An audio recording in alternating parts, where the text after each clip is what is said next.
Bom, algoritmo não é uma linguagem, tá? Algoritmo é um processo lógico onde nós seguimos regras para criar as respostas para aqueles problemas que são propostos.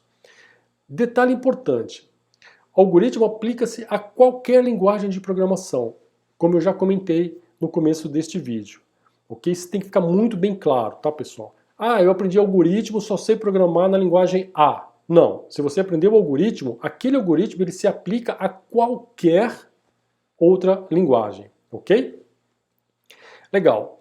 Aprendemos algoritmos utilizando uma linguagem chamada Portugal. Portugal, pessoal, é uma linguagem que foi criada que ela se aproxima muito de um texto que é escrito, ok? Onde nós lemos o texto como se fosse um problema, né? Lá, hoje na matemática nós utilizamos muito o construtivismo, né? Você apresenta um problema matemático através de um texto, onde o aluno tem que interpretar aquele texto e aplicar o conhecimento matemático que ele aprendeu lá na sala de aula com o professor de matemática. Ok? Assim para física, assim para química, assim para todas as ciências, né? Então o algoritmo, para aprender algoritmo, na computação, hoje, as instituições utilizam uma linguagem chamada Portugal. É Portugal, né? Português igual Portugal para algoritmo, onde vamos escrever textos. Eu vou deixar uma dica para vocês, uma sugestão de uma ferramenta para Portugal. E lá no final dessa série aqui, no finalzinho desse vídeo, eu vou indicar um curso para vocês que eu tenho pronto aqui no canal. Tá legal? Bom, então, Portugal é o seguinte.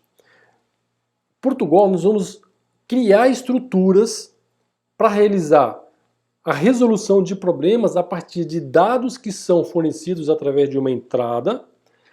Esses dados vão ser processados e no final eles vão gerar uma saída, que pode ser uma resposta para um cálculo, pode ser um relatório, pode ser uma imagem na tela, pode ser a publicação, por exemplo, de um arquivo PDF, e entre outras possibilidades, tá certo, pessoal? Então é o seguinte, algoritmo é utilizado para resolver problemas. Para estudar algoritmos, nós utilizamos Portugal. Portugal, vocês vão ver, eu vou deixar um link para vocês, ok? Você vai entender que o Portugal, ele tem toda uma estrutura, aonde nós vamos pegar dados de entrada, fazer o processamento e vai ter uma saída. Aqui, olha só, entrada, processamento e saída. Eu não estou dizendo que é uma entrada de dados, por exemplo, para a linguagem A, ou linguagem B, ou linguagem C. Eu nem vou citar nome de linguagem aqui, porque eu quero que fique genérico, eu quero que o conceito entre na sua cabeça. Ok, pessoal? Então, quando eu falo de entrada, entrada de dados. Pode ser um nome, pode ser uma data de nascimento, pode ser um número para ser calculado, ok? Pode ser um número para ser multiplicado por alguma outra coisa, pode ser um número para ser dividido. E o processamento é o seguinte, o que eu vou fazer com essa informação, né? Eu vou processar essa informação para gerar um resultado, que vai ser a nossa saída, ok? Beleza. Bom, quando nós estamos estudando algoritmos, nós temos, assim como lá no português, né, as primeiras letras que nós aprendemos, no primeiro contato com a escrita, né, as vogais, por exemplo, o A, E, I, O. Aqui, quando nós estamos estudando um algoritmo na computação, nós temos os tipos primitivos de dados. Tipos primitivos, quais são esses tipos primitivos? Se eu perguntar para você o que é uma letra, você sabe o que é uma letra. O signo da letra, né, quando a gente estuda semiótica, aquele signo já está na sua mente. Se eu mostrar para você a letra A, você vai ver, você sabe o significado da letra A. Isso em muitos idiomas. A letra A, ela tem o significado e você pode ver a letra A aqui, você pode ver a letra A em um país, por exemplo, americano, ou um país de outro, qualquer outro idioma, você vai saber que aquilo ali é um A, entendeu? Talvez a pronúncia, né, pode ser diferente. Então, quando eu falo para você caractere, letra, você sabe.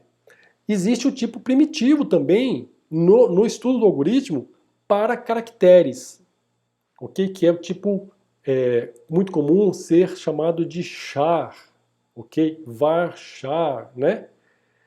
Assim como você tem, por exemplo, uma palavra, né? Tem uma palavra.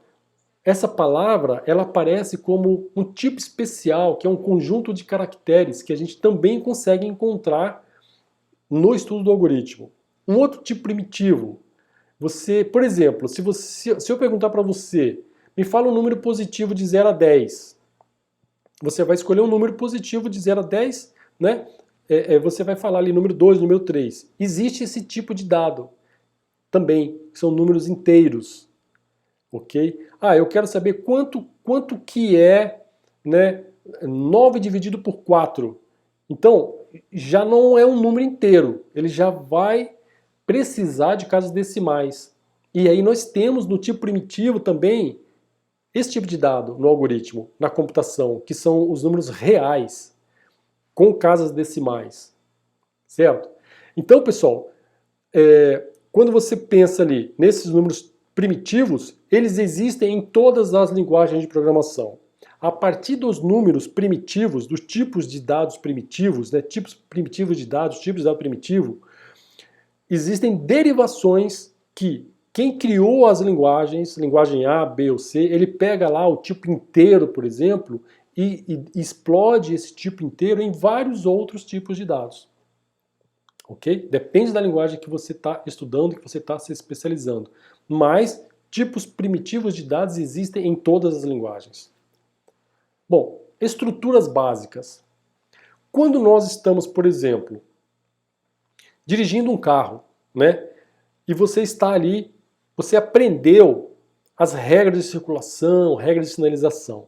Quando você está dirigindo o carro, você sabe qual é a mão que você tem que conduzir o carro na rua, na via, né? Você sabe que se tiver uma placa indicando proibido virar à esquerda, você tem que tomar uma decisão ali. Ou você vira à esquerda e leva uma multa, né? Ou você continua e procura a próxima placa para saber onde que você pode fazer o contorno. Então, isto é uma tomada de decisão. Então existem essas estruturas também nos algoritmos. Nós, por exemplo, um exemplo, né? Se a placa permite virar à esquerda, então eu posso virar à esquerda. Caso contrário, eu continuo, eu vou em frente, eu vou procurar a próxima placa. Então esse tipo de estrutura nós escrevemos para os computadores através de algoritmos em várias linguagens de programação. E aí, uma vez que o computador está processando aquele programa que você escreveu, ele vai tomar a decisão conforme a sua orientação. Nesse contexto mesmo aí da simulação de trânsito, né?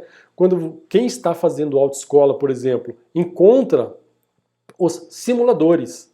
E lá no simulador nada mais é do que um computador, um algoritmo que está simulando um evento que acontece na rua, né? Com chuva, com rua estragada, com óleo na pista, o carro vai derrapar, o carro vai ter vários momentos reais como se estivesse dirigindo um carro lá na via mesmo. A pessoa se prepara.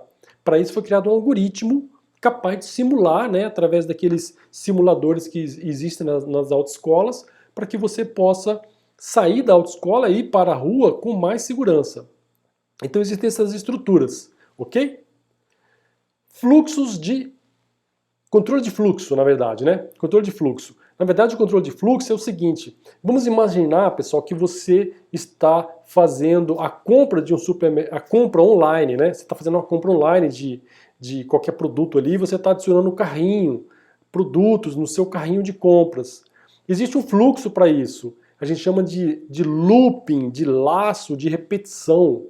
E todo algoritmo, todo estudo de algoritmo, nós aprendemos as estruturas básicas de repetição. Existe uma para cada item, né, de compra, adicione ao carrinho. Tem mais itens? Se tiver mais item, para cada item, adicione ao carrinho. Enquanto não for pago, ok? Não feche a compra. São estruturas, então aquele enquanto ele vai ficar sendo repetido várias vezes ali. Tá legal? Eu não estou fazendo nenhum diagrama, nenhum desenho aqui, porque eu gosto de explicar, eu gosto de falar, eu gosto de transmitir o conhecimento de uma maneira assim, bastante lúdica, né? Trazendo exemplos do mundo real, tá certo, pessoal? Apenas com esta frase, controle de fluxo, eu consigo te explicar, né? Dando exemplo. Um outro exemplo, numa fila, vamos supor que tem uma fila de pagamento, né, para ser feito e as pessoas estão ali no dia do pagamento, tem 50 pessoas. Quem está pagando, qual que é o fluxo de trabalho dele? Enquanto existir na fila uma pessoa para receber, eu não posso fechar o expediente. Então ele vai ficar próximo, pagou, próximo, pagou, próximo, pagou, próximo, pagou. chegou o último, próximo, não tem mais, encerrou.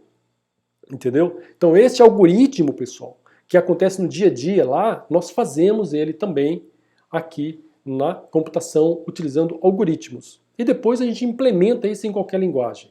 Aliás, eu vou até aproveitar aqui um detalhe. Quando nós temos o algoritmo escrito, ok? Eu posso entregar esse algoritmo para o programador. Esse programador vai implementar na linguagem que ele aprendeu.